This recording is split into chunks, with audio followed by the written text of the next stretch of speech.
Hi, and welcome to Consensus 101. This is a training video in consensus decision making. Consensus is a process of decision making that strives for higher ideals than other types of decision making processes.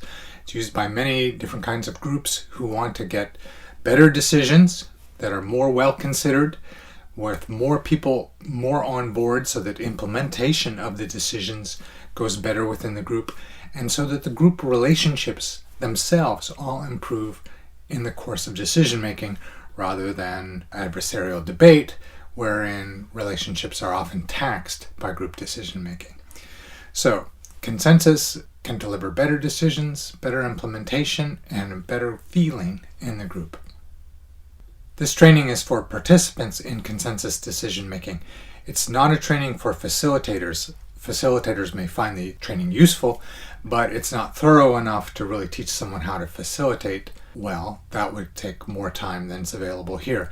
But many groups want their individual members to be trained in how to participate well in consensus decision making. In fact, the process goes much better when participants are trained.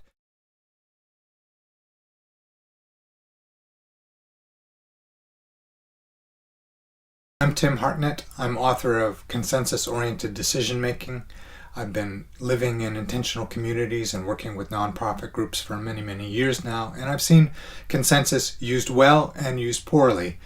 My passion is to help well-meaning groups be able to make decisions better and to use consensus in ways that work for their groups so that their successful work can get out into the world and we can build a better world in all the different ways that many of the groups that are using consensus are seeking to do.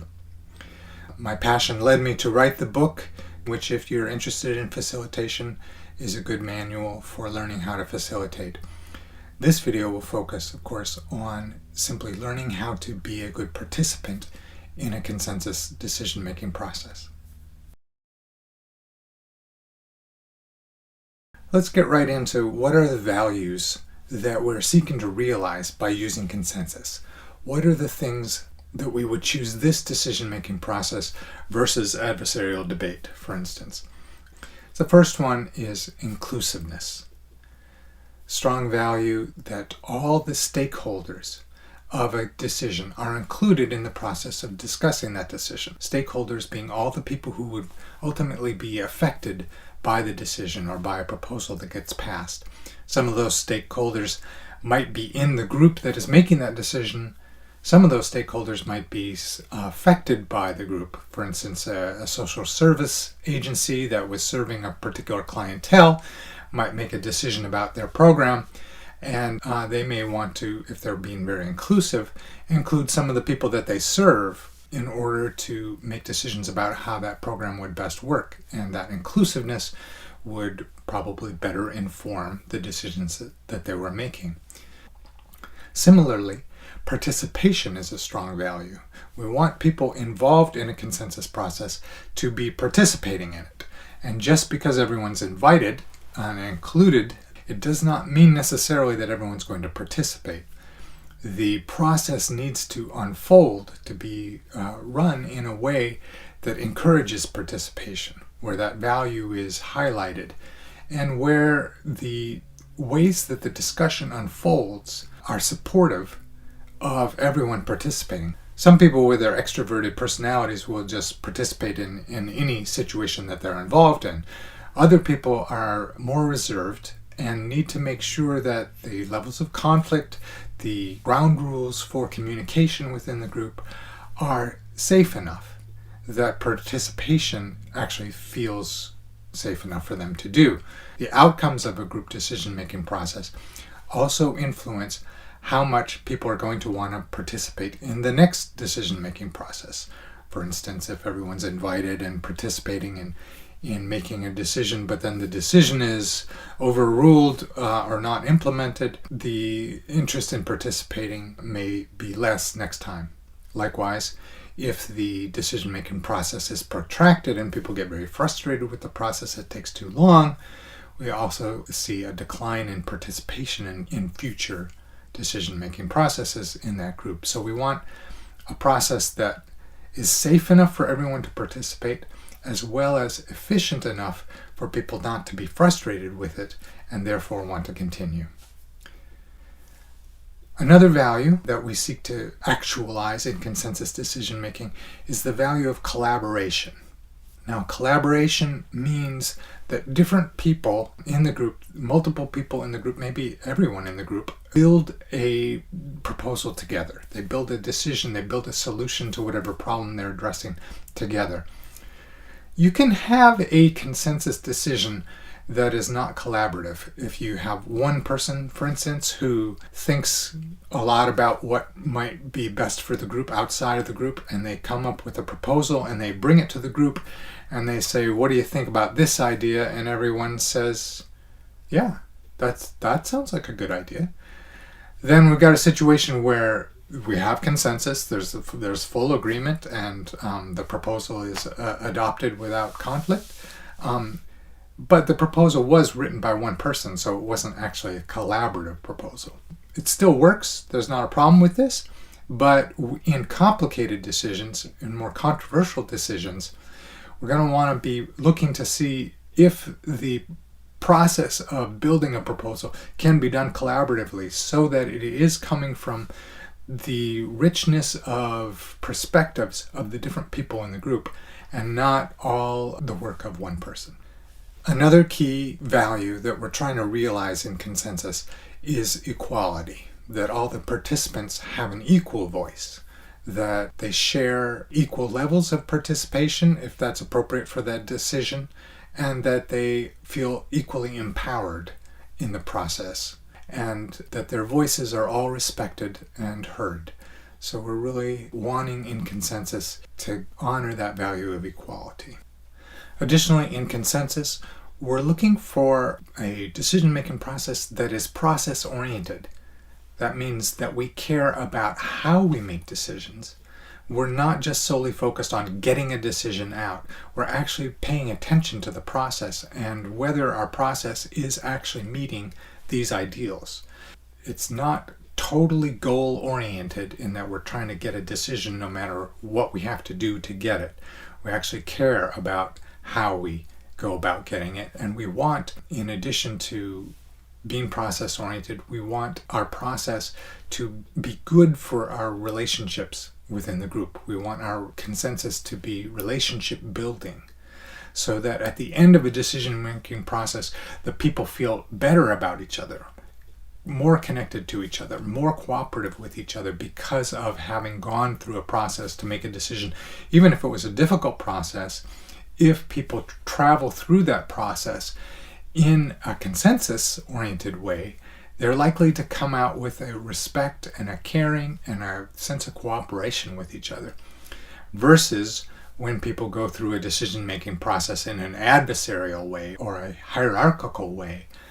People may come out of that decision-making process with resentments, with damaged relationships, with lower group morale, and with often problems implementing the decisions that the group makes because of the negative feelings that people have about the process of making those decisions. Some people come out of an adversarial decision-making process or a hierarchical one actually with a underlying agenda of making the decision fail because they didn't approve of the process used to come to that decision.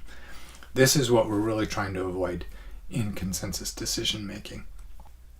Another value of consensus decision-making is that it is full agreement seeking. This is quite in contrast, of course, to our National Congress, who has devolved to the point where whichever party is in the majority really seeks only to get the amount of votes that they need to pass something, and they want it to be as favorable to the majority that they need in order to pass that. The voices of the minority are pretty much ignored if the majority has enough votes to pass it. Why do they care what those who don't have the power to stop this think? That's the value that we're trying to change in consensus decision making, so that we value the agreement of everyone and we go for as much agreement as possible in our process and not stop the process or target the process simply for the agreement of whatever number of people is needed to pass the proposal. And finally, the one that I think is personally the most important to me is this idea of whole group thinking. It's a value that we practice in consensus decision making. Consensus decision making only works if people are willing to think about the good of the whole group. This is in contrast to each party representing their own interests and arguing for what they think is best or what would most meet their own needs. Whole group thinking means that in addition to representing what I think is best, what would meet my needs, I'm also thinking about what would be best for the whole group.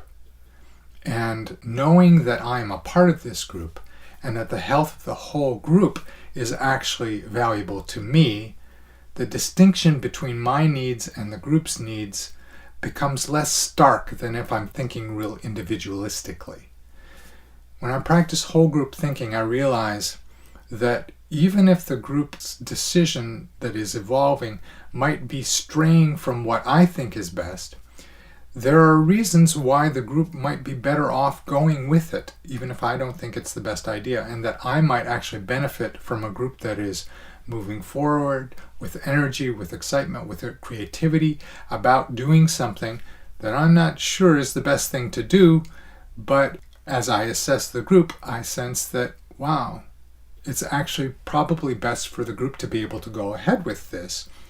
Or if I sense the group's energy is to not go ahead with something, even though I might be very enthusiastic about it, and realize that even though I think this is a great idea, when I sense the energy of the group, I realize maybe the group's not ready for this. Maybe this wouldn't be the right time, or maybe there's more about the group that I need to learn about to understand why it is that this action doesn't actually seem to be what is in the best interest of the whole group at this time.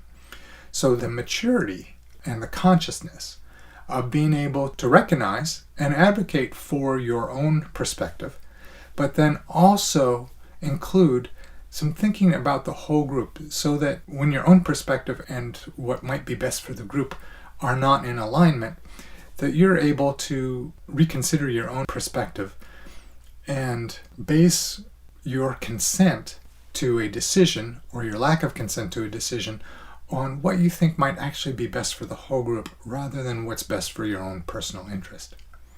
This value is central to consensus decision making, and people's consciousness in this regard can be raised by practicing consensus. Consensus works better when people come from this perspective, so it's sort of a mutually supporting thing. When people come to consensus with this perspective, consensus works, and it reinforces that when I think and value what's good for the whole group, I become part of a group that is really working. And the benefits that I get from being part of a group that is functioning really well with a high level of cooperation and concern for each other, those benefits outweigh what I might have gained from pushing through what I wanted to do, regardless of whether it really seemed like it was the best thing for the group. Let's go over some of the roles that are used in consensus decision making. The one people are probably most familiar with is the facilitator. The facilitator guides the process of the meeting. They are not a decision maker in the meeting in terms of the content of the decision, but they do make suggestions about how the meeting should progress, when to call a vote, when to ask some people to step up and some people to step back. They guide the process in a way that helps maximize the participation, but they are always really at the service of the group. A facilitator is not someone who can force their will upon the group. They make suggestions and they make tentative decisions for a direction, but it's always in consensus a function of the group as to whether it goes along with the facilitator's suggestions or not. So some people see the facilitation as a powerful role because how the process proceeds can affect the decision. But if a facilitator is using power in that way, that power should be challenged by people in the group. The process should proceed according to what's best for the whole group rather than what might be the personal agenda of the facilitator. Now, some groups rotate the role of facilitator, and there's two reasons that a group might do that. One is that they might, in addition to whatever their group is about, they might be interested in developing the leadership of their group members, and so they all want to take a turn facilitating so that they gain facilitation skills and experience, which is a valuable thing not only for that group to have skilled facilitators, multiple ones in one group, but also for the other groups that the members of this group might participate in. The more they learn to facilitate well, the more they can be of assistance to other groups or future groups. The other reason that a group might rotate facilitation is if they do sense that the facilitator has some extra sort of power in the group and they want that power to be shared equally. Other groups don't see the facilitator as someone who is exercising power in any unequal way. They see the facilitator as a servant of the group, and they want to consistently use the person or the select number of people in the group who happen to have good facilitation skills because they value the group getting the benefit of those skills in their meetings, and they're not feeling called to rotate the facilitation to people who don't have those skills. So facilitation is sometimes rotated, sometimes shared, and sometimes not. The other roles that are important parts of a consensus process are the minute taker, someone to document the outcome of the meeting, whatever decisions are made, whatever action item that will need people to follow through on before the next meeting. And sometimes the ideas that emerge in a discussion are also recorded by the minute taker. In addition, there's a timekeeper who's keeping an eye on the clock to make sure that any agreements about time for any particular agenda item or the time for the meeting as a whole are being kept track of so that people don't lose track of that. There's also a role called the stacker, particularly useful when a number of people want to speak at one time. Without a stacker, the people may find themselves interrupting each other or waiting for a pause in one speaker to get your voice in before other people might get their voice in. When there's a stacker, the stacker keeps a list of the people who are wanting to speak, and all you have to do is indicate to the stacker, usually by raising your hand, that you want to be put on that list. And then you don't have to worry about interrupting someone to get a chance to speak. The stacker will call you when it's your turn to speak on the stack. Some groups do overuse stacking and use stacking sometimes when it's not necessarily appropriate. For instance, when somebody's giving a report and people have questions about the report, you wouldn't want the stacker making a list of all the people who have questions, and then the person giving the report doesn't get to answer any of the questions until all the questions are asked in the order in which people got on the stack. Sometimes it's just more organic, more natural to have a back and forth in a group that does not adhere specifically to the order in which people raise their hand to speak. Making that sort of determination can be one of the things the stacker decides. It can be one of the things the facilitator decides. But of course, either of these decisions by these individuals in these roles is subject to approval by the whole group. Additional roles include the vibes watcher or the peacekeeper, somebody who's keeping their eye on the emotional feeling of the room. The vibes watcher will usually speak up when they sense that the intensity of the emotions in the room might be reaching a level that is affecting people's comfort, willingness to participate. They'll call attention to this fact, perhaps working with the facilitator to figure out what might the group need to do in order to address the emotional intensity that's coming. Do we need to slow down? Do we need to take a break? Do we need to focus on a particular emotional issue rather than going past it and having the leftover feelings from it influence how we proceed? Anyway, the vibes watcher is watching those things and coming up with ideas as to how the group can maintain an emotional climate that feels good and productive for continued group processing. In addition, there could be a scribe, not a minutes taker, but a scribe is someone who writes, usually on butcher paper on the wall, the ideas that are coming out of the group to help sort of document the discussion as it's happening, so that the ideas that are voiced have some lingering way to stay in our memory, rather than just be heard and then forgotten. In addition to those roles, there's also the role of host, who makes sure that the environment is conducive to having a good meeting, that people have comfortable places to sit, that there's food if food is needed, that there's water and bathroom facilities. Someone who's kind of watching out for the physical needs of the group and the environmental space that the group is meeting in. So those are the roles that you'll find in consensus decision making. The key role, of course, was not yet mentioned, is the role of participant.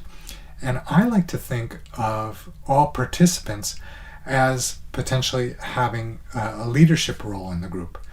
And I define that as anyone who's practicing this whole group thinking, this sense of, I wonder what's good for the whole group right now, not just what I need or what my perspective is, but what does the group need?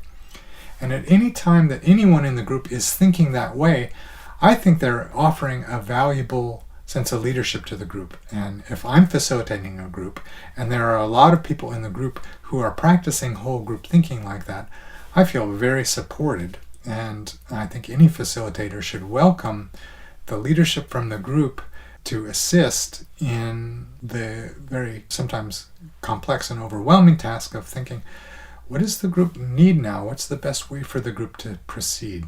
So participants have the role of speaking their own voice, their own opinion on the content of what's being discussed, but they also can freely feel empowered to do whole group thinking and practice group leadership, even if they don't have a designated leadership role.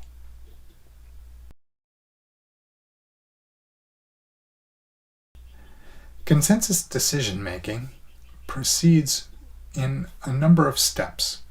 These steps are important for being able to generate collaboration and as much agreement as possible. Usually there will be some sort of a topic. The topic may be raised before the meeting and placed on the agenda in preparation for the meeting, or it may be raised at the meeting while an agenda is being built. Sometimes the topic is introduced by someone presenting a proposal. Sometimes a topic is introduced by someone presenting a problem that needs to be solved. But regardless, I think it's useful for the group, rather than focus on any possible proposals at the beginning, to have a period where there's just kind of an open discussion of the topic. So even if someone presents a proposal, I think it's useful for the group to say, well, let's think about this more generally. What do people have to say about this topic? What needs and concerns do people have? What would they want a proposal on this topic for? And do they have any fears? Do they have any problems that they would like to be solved? Do they have any goals? In open discussion, you have the ability for all the different people who might be impacted by a decision to give their perspective prior to coming up with a proposal, so that we get out on the table all the concerns and all the needs, however they might be expressed. And there are different ways of running open discussion. You can run it just in an unstructured way, where people just speak their minds in whatever order they like.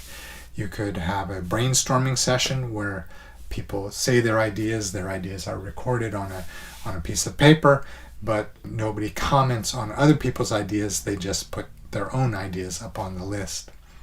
You can have a discussion in a go-around, where you go around the circle and everyone gets a chance to speak. You can do it popcorn fashion, which is not that you would go around in a circle, but rather that each person would get a chance to speak in whatever order they felt moved to when they were ready to speak, rather than when it was their turn. That often works well. Sometimes groups will have a rule that no one speaks twice until someone has spoken at least once, and that's a rule that can encourage full participation and inclusion. Sometimes that's not necessary. Sometimes if you have a large group, the large group will break up into small groups to have some open discussion in a smaller forum where every person gets more airtime to express their ideas and then maybe coalesce those ideas so that when the large group discussion happens, there's more conciseness to each person's ideas and you get the benefit of all that was said in the small groups in a more concise way for the whole group to digest. These are just some of the ways that a group can run a open discussion process, but the goal of however you do it is to get all the ideas out on the table prior to starting to build a proposal. And then the second stage of a consensus process is some form of taking the ideas that emerged in open discussion and developing a list of needs and concerns that any proposal on this topic might address. And by coalescing all that came out in the open discussion into a discrete list of what are the things that we want a proposal, if we have a proposal on this topic, to address. Then we can begin a third stage of decision making, which is building a proposal together. And we have a set of criteria, these needs and concerns that we've listed, and we know that the proposal that we're building will be useful, beneficial, and probably get a lot of agreement to the degree that it satisfies the needs and concerns that we've identified on this topic. Now, these needs and concerns, they may have been raised individually, but once these are voiced, all the needs and concerns are the group's. And in the proposal building stage, we take all those needs and concerns and put them in one basket, and the goal is, what proposal can we come up with that might best meet all of these needs and concerns as much as possible? Now, we might not be able to find a proposal that would meet all of them as much as everyone wants. But if we're all engaged in this unified task of building a proposal together that meets all of these needs as much as possible, then we're going to have a very collaborative process, very cooperative process that can actually be enjoyable to engage in as we're building a proposal, as opposed to an adversarial process wherein some people are advocating for one proposal and other people are advocating for another proposal. And these people are undermining the arguments of those people, and these people are undermining the arguments of those people so as to win more support for their proposal. I'd call that an adversarial process, and I'd contrast that directly with a consensus process. In a consensus process, we're trying to meet the needs and concerns of all the people in the group as much as possible. So as we're building a proposal, the people who are still seeing concerns that are unmet by the proposal are going to be then raising their voices, and it'll be the task of the group to modify whatever proposal is being constructed to best address the concerns of whoever is still not satisfied with the proposal. Even if it's just one person who's raising an objection to the proposal, it's the responsibility of the group in a consensus process to really hear and consider that one person's perspective. In consensus, we have the value that even if there's only one person in a group raising a concern, that we really want the whole group to understand that concern and to try to address that concern as much as possible in the proposal that they're building. Both so that the proposal is better and so that each member of the group knows that their voice is heard and that their concerns are being taken seriously. And even if the resulting proposal does not meet everyone's needs as much as everyone wanted to, when the process unfolds this way, everyone feels that their needs were heard, their concerns were cared about and addressed by the whole group. And even if the result wasn't entirely what they wanted, because the process unfolded that way, they feel good about the result. So those are the steps of our consensus process. The last step being the application of a decision rule.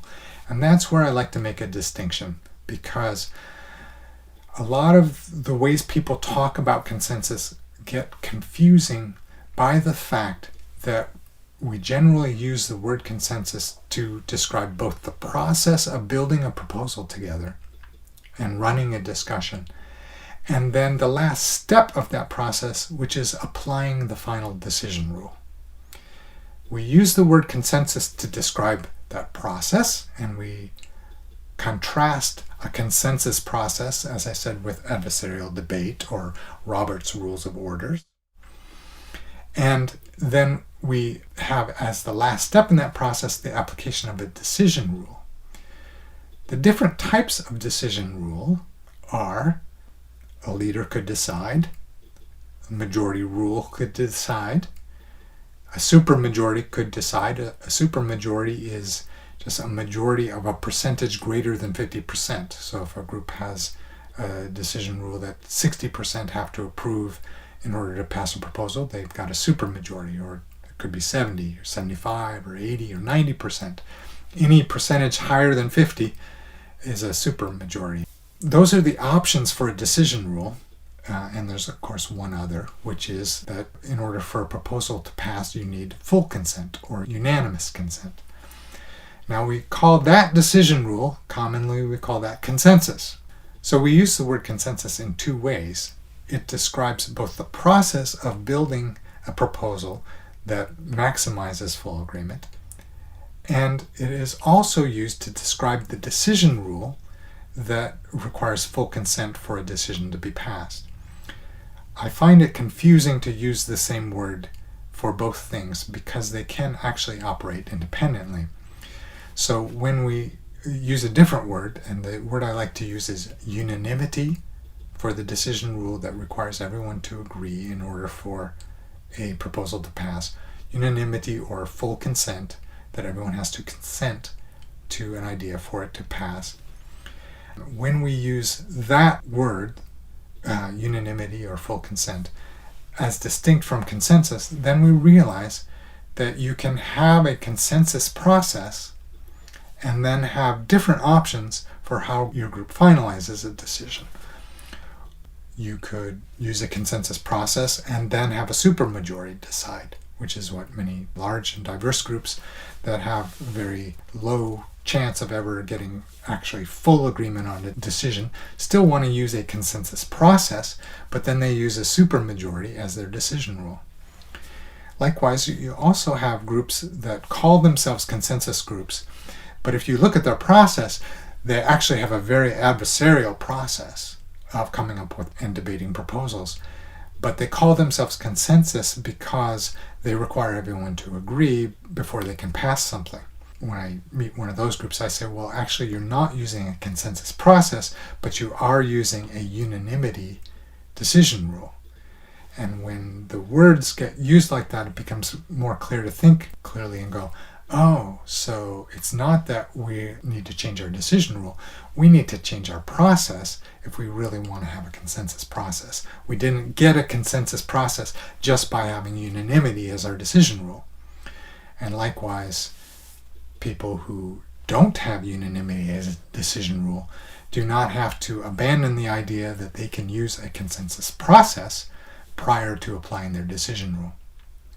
Here's an example that these players will act out to distinguish two different scenarios in which the process is different and the decision rule is different.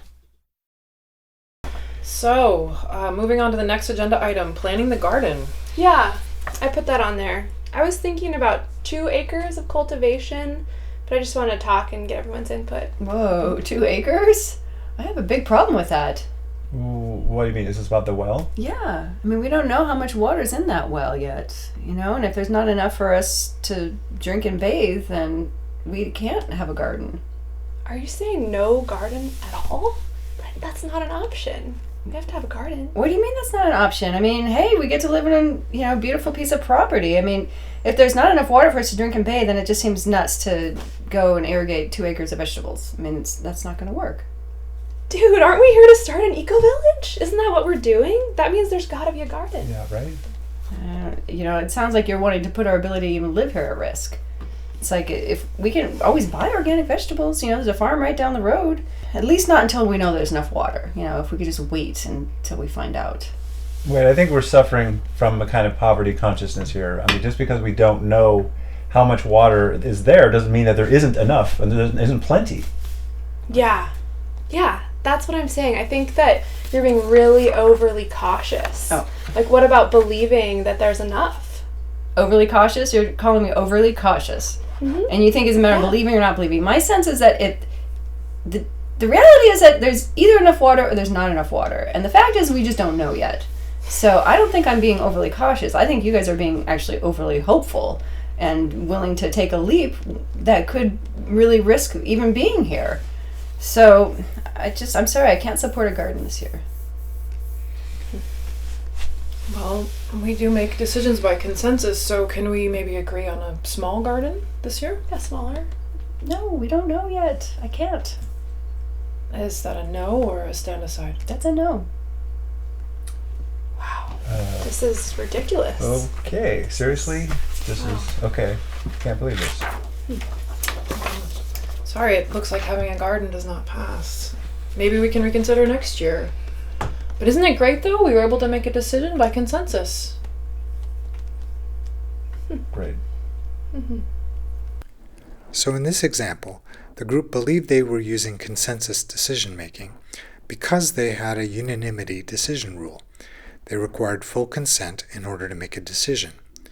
But if you look at their process, it was rather adversarial, and they did not realize many of the values that we choose consensus for.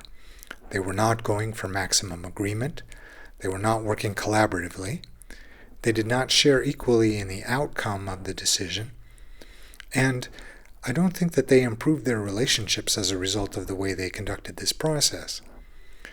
Let's take a look at this same group discussing the same issue, only this time the facilitator will help them use a more consensus process. And we'll also see at the end that they've changed their decision rule and they're now going with a 2/3 majority decision rule. So let's see what the outcome of this is. So, moving on to the next agenda item, planning the garden. Yes, I put that on the agenda. I have a rough outline for about 2 acres of cultivation, I'm thinking, but I want to get everyone's input. Hold on, 2 acres? I have a big problem with that. What was this about the well? Yeah, we have no idea whether or not there's going to be enough water for a garden, let alone 2 acres. Okay, so one concern to figure out for having a garden is dealing with the water supply uncertainty. Yeah, I'd say that rules out a garden, at least until we've been here for a year. So your idea would be to wait a year before we have a garden? Yeah, I think that makes most amount of sense. I think you're nuts. Let's make sure we keep treating each other with respect, okay? We already have 2 different ideas about what to do about a garden. Let's take each in turn to see how they might pan out into something we can get more agreement on. Can we start with the idea of having a garden and see how the water concerns can be addressed as well as possible, and then consider the option of not having a garden?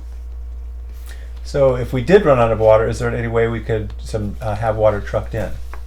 Well, I think that would be pretty expensive, and we couldn't keep trucking in water to keep a garden going. Well, if we find out there actually isn't enough water to garden, then we could just let it go dry. There's nothing we can do about that, but I'm willing to take the risk. Does anyone have any idea how much it would be to truck water in? I could find out. Okay. Yeah. So if it turns out to be affordable to truck water for basic necessities, are there any other concerns about having a garden? Well, if people are really okay about abandoning the garden if it runs out of water, and if trucking, in water is actually affordable, then I'm not that opposed. But I don't see why we can't just wait a year until we all feel more confident about the well. Well, I can speak to that. Having a garden is so important to me. It's really important. My whole motivation being part of this community is not just about living together. It's also about living together with the earth. So I wouldn't feel as connected to our community at all if we weren't grounded in some kind of gardening. So that's where I'm coming from. Mm-hmm. Okay, so it sounds like we might be shifting to considering the option of not having a garden, and Pat has raised a concern about that. I'm not sure we are done with addressing concerns about having a garden, but it seems like water truck affordability needs some research. So maybe we could put that on hold and consider how concerns about not having a garden could be addressed if we didn't have one. Well, I still want to have a garden, but if we didn't have a garden, maybe we can do some like earth-based rituals, like planting a tree at the solstice or something like that. Well, and aren't there some things you can dry farm that don't actually need to be irrigated? Well, I think the main thing for me is that if this community is going to work for me, eventually I would want to have a prosperous garden. So if we don't have enough water with this well, I think maybe we'll have to drill a new well or something like that. For now, the most important thing is that we would be committed to making the big garden happen soon, whatever it takes. Okay, so if we didn't have a garden this year, we might still be able to do rituals together, plant some things that don't need irrigation, and verify whether we are committed to having a substantial garden in the near future. Is there anything else that would help us if we didn't have a garden? Well, I just want to say that I am committed to having a garden, and as big as you want.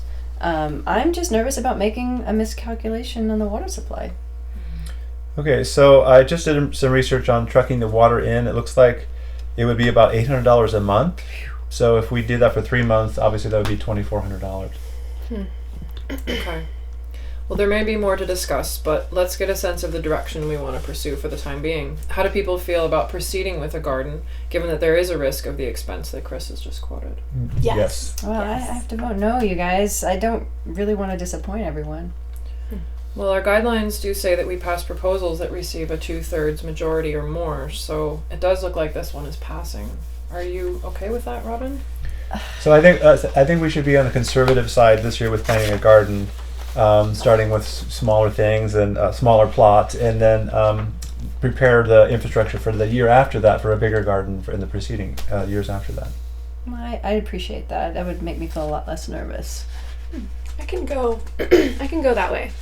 You might have to remind me though, because I get really excited when I start looking at all the seeds in the seed catalog. Okay, so it does sound like there's a go-ahead decision on the garden. And perhaps, Pat, you could revise your specific plan and we can look at it again at the next meeting. Does that sound good? Okay. Yeah. Great. Yeah. Okay. Yeah, thank you. Great facilitation. Yeah, thank Yeah. you. So hopefully through these examples you get a better sense of how consensus is a process that can be used with different decision-making rules, and that having unanimity as a decision rule does not guarantee that you will be using consensus as a process, and also using consensus process does not require that you have unanimity as your decision rule. So it makes sense to really examine what would be the best decision rule for our group, given that we can use a consensus process with different types of decision rules. Unanimity is one option. The pros for using unanimity as a decision rule are that it does provide a strong motivation to use a consensus process. If your group cannot pass a proposal without having unanimous consent, then it's not going to be very successful using an adversarial decision-making process. That doesn't mean that they won't be using an adversarial decision-making process. They may just simply be a very not successful group. But if the group can convert the motivation, we need to use a consensus process because we're not going to get anything passed unless we can come to full consent. And then it can actually use a consensus process. Then the decision rule may have motivated the group to have a good process or face stagnation as a result. The other thing that having unanimity as a decision rule does is it offers everyone in the group a kind of ironclad guarantee that their voice is going to be heard and their perspective is going to be incorporated into the result. So participants in groups that have a unanimity rule have a sense of safety that they're not going to be overruled. The majority is not going to steamroll them because they actually have the power structurally to stop that from happening. The cons, the difficulties with having unanimity as a decision rule, don't come into play unless the group struggles to get full consent. When the group can't find full agreement, and sometimes even if you run a very good consensus process, you simply have high levels of disagreement in a group, and no decision-making process is going to change that. And when the group cannot make a decision because they cannot satisfy the criteria for making a decision, i.e. they can't get full agreement on anything, then the group can suffer some very serious consequences. They may suffer stagnation, they may not be able to make key decisions the group has to be able to make in order to continue to function. The group may take so long debating something in an attempt to get full agreement that is elusive that people get frustrated with the process and they no longer want to participate in future processes. A group may end up deciding to do something that many of the members are really not very enthusiastic about doing at all, but they consented to doing it simply because they needed to end this debate somehow, and they said, well, whatever, I'll consent to it, just can we please stop this meeting? None of these results that sometimes come about when a group has a unanimity decision rule but can't actually reach full agreement, none of these results realize the values that we choose consensus decision making for. We're going for high levels of agreement. But when we have a decision that's blocked by just a few people who don't agree, and therefore a vast majority of the group that wanted something can't have it come to pass, we don't really have an equality of voices. Those who are blocking have much more power than those who are not blocking. We don't have high levels of agreement going forward. Often there's poor cooperation with the result. A lot of times people will start acting independently, will seek other ways to get around the group decision-making process because it just inherently feels unjust that a few people somehow have the power to block the whole. This is sometimes called the tyranny of the minority. So in the effort to ensure that every voice gets heard and thus awarding the power to block decisions to each person in the group, we have a problematic situation in that we've established equality through equally empowering each person to have power over the whole group, which then has the result of sometimes the group really not realizing the values that we chose a consensus decision-making process in the first place. So while blocking is possible in groups that choose unanimity as their decision rule, it is in fact very problematic for a group to simply let a block stand. I will talk some more about what to do about blocking later.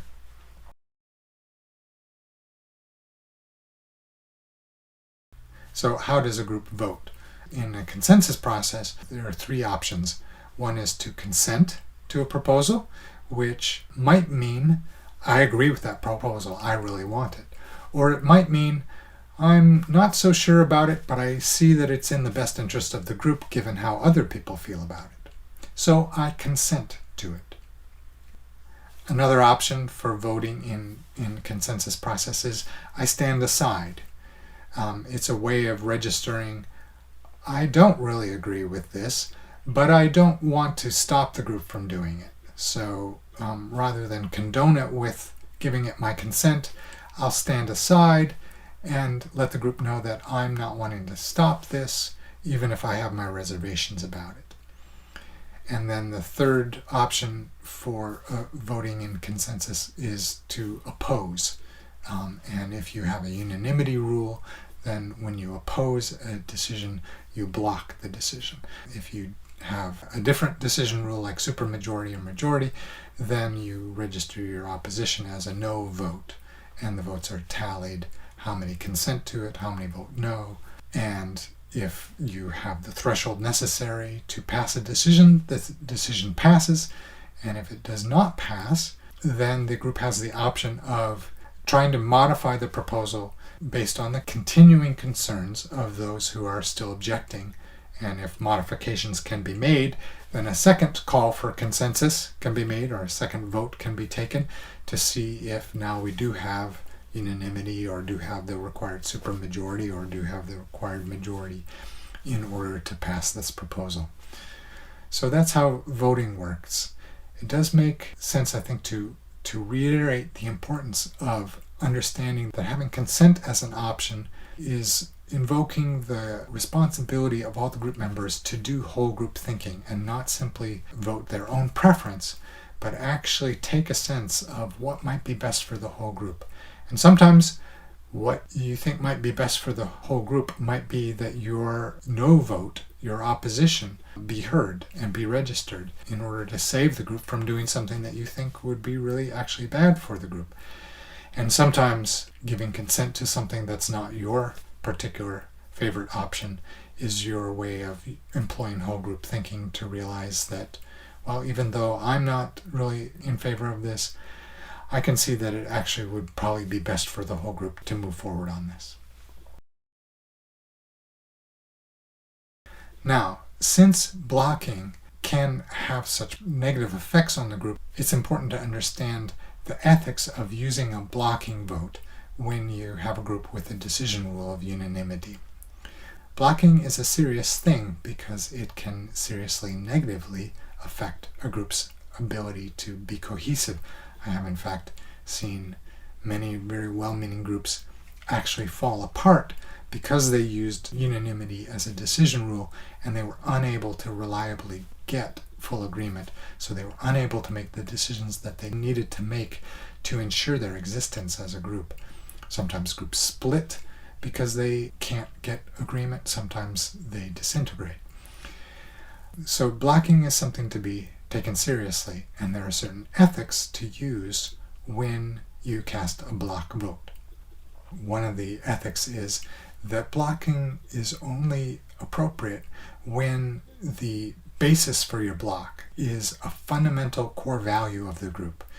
If you see a group that you're part of making a decision that is contrary to its fundamental values, this is a point where you may decide it's actually in the best interest of the group for me to block this decision, which is probably based on some sort of temporary mind frame of the group that later they will end up regretting because it contradicts core values in the group.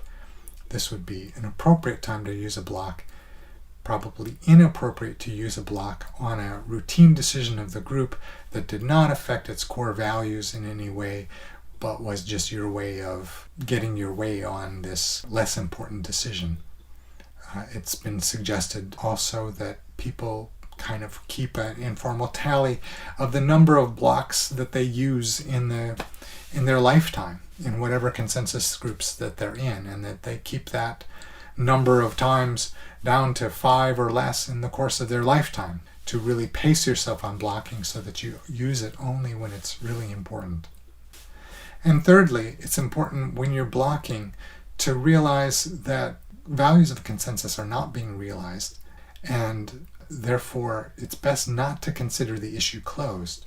Some groups require that someone who is blocking a decision participate or even lead a continued effort to find resolution on the topic, to continue the discussion, maybe in a subcommittee of people who can work out a proposal that might actually end up being adopted by the whole group without a block, and that anybody blocking a decision would play a key role in making sure that the topic eventually came to some sort of resolution.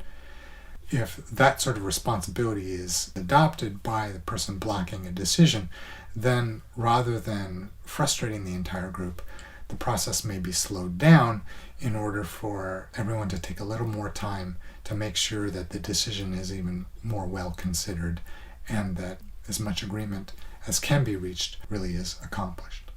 So those are the ethics of using a block, and if those ethics are practiced well and the group is able to reach full agreement on the decisions it needs to make, then unanimity can work quite well, and it can provide the motivation to use a consensus process, and it can provide the sense of security that group members have to know that their voice will be heard and that their ideas will be incorporated into whatever decision gets made.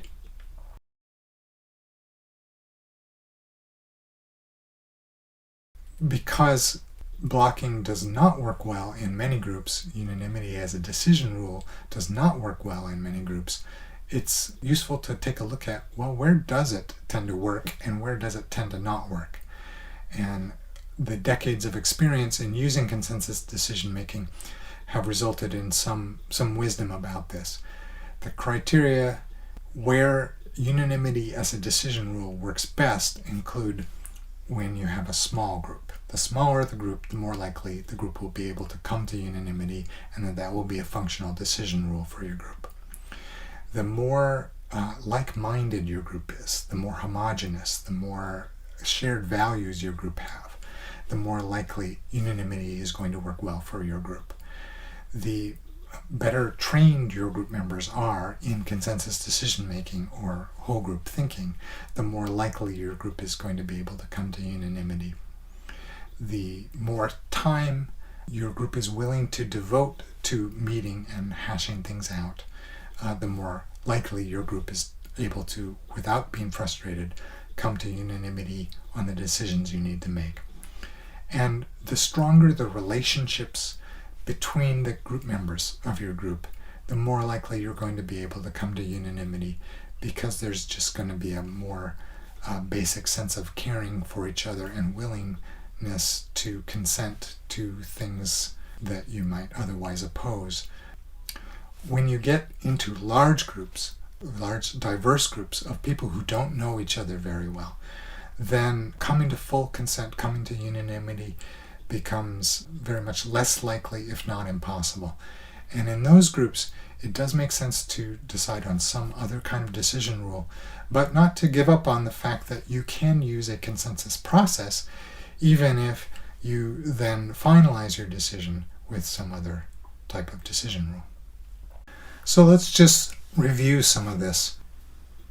We choose consensus decision making because of the values we're trying to realize in it. We're trying to have a process that's inclusive, that's participatory, that's collaborative, that seeks as much agreement as possible, that is process-oriented, where we care about how we do it, not just the result, that we build our relationships stronger as a result of it through showing that we care for each other, that we're willing to hear each other and willing to include everyone's needs in whatever result we come up with. And that we practice whole group thinking, meaning that our concern is not just for our own point of view, but we're all actually thinking, what's the best thing for the group? And so we practice consensus decision making in order to realize these values and the resulting quality decisions that come up when many different perspectives are all incorporated into the decision and all the stakeholders have input from their different perspectives of how the decision will affect them. Likewise, implementation of the decision becomes stronger because everyone involved in implementing has a sense of ownership and is on board with it because they feel cared about and included in the process of making that decision. And finally, that we as a group actually achieve a greater sense of cohesion and a better atmosphere of relationships in our group because our decision-making process has actually brought us closer together rather than made rifts in our relationship as adversarial debate does. And when we engage in consensus decision-making, we make the distinction between using a consensus process and then having a decision rule at the end that's appropriate for our group. And the process, we want to encourage participation. We'll use different roles like facilitator and vibes watcher and minute taker in order to facilitate a process where everyone feels safe participating, where voices are equal. Some people will be asked to step back if they're speaking a lot, and others will be asked to step forward. So our role as participants is to, in open discussion phases, really say what is important to us and make sure that all of our truth get out on the table. And then after an open discussion phase, we begin to coalesce, well, what are all of the concerns? What are all of the needs that we need to address in a proposal? And we build a proposal together that is a result of trying to meet all of the needs, all of the concerns as much as possible. Once we've collaboratively built a proposal together, we then employ whatever decision rule the group has. When there's a very popular idea but it doesn't meet the threshold to pass into a decision, more work needs to be done. More work could be done in a committee, it could be tabled for a later date, or more research could be done, but it's best if the group does not simply sit on a blocked decision, because if we're trying to get as much agreement as possible in a group, we need to keep working on how do we incorporate the concerns of people who are opposed to an idea so that it meets those concerns and we can increase the amount of consent. That's the basis of consensus decision making. The fundamental consciousness behind it is whole group thinking, thinking about what's best for the whole group in addition to your own vote, and going for as much agreement as possible rather than simply being satisfied to get the minimum amount of agreement necessary for your group to pass a proposal regardless of what the rest of the people think in the group. Consensus is a process that genuinely feels so good to participate in. It really does build a stronger sense of cohesion and goodwill amongst the people participating in it when it's done well. And I hope this video will help you participate in consensus in whatever groups you're involved in. If you want to learn more about consensus, I do recommend my book, Consensus Oriented Decision Making, New Society Publishers. You can find it on my website, consensusbook.com.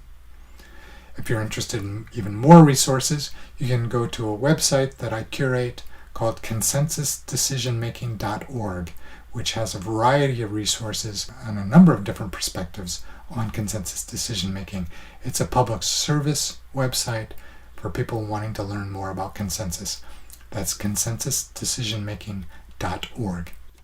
Now that you've completed this video training, Consensus 101, you can also go to consensusdecisionmaking.org and take a test. And if you pass, you can get a certificate verifying that you've completed the course. Thank you very much.